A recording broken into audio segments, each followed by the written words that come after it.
Neymar জুনিয়রকে যারা ভালোবাসেন না, আপনারা না ভালোবাসতেই পারেন, কিন্তু প্লিজ নেইমার ভক্তদের সামনে তাকে ট্রোল করবেন না।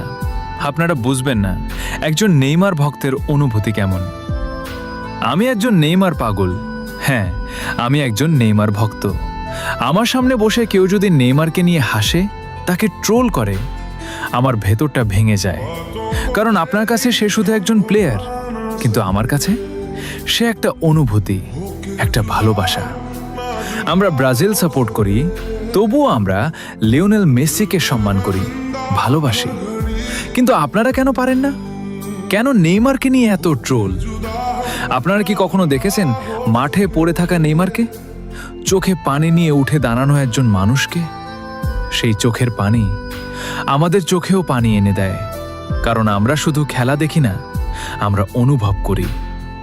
নেইমার যখন হাসে আমরা খুশি হই, নেইমার যখন কাঁদে আমাদের বুক ভেঙে যায়। অনেকে বলে নেইমার শেষ, কিন্তু আমরা বিশ্বাস করি নেইমার শেষ না, নেইমার ফিরবে। হয়তো আবার ড্রিবল করবে, হয়তো আবার সবাইকে চুপ করিয়ে দেবে।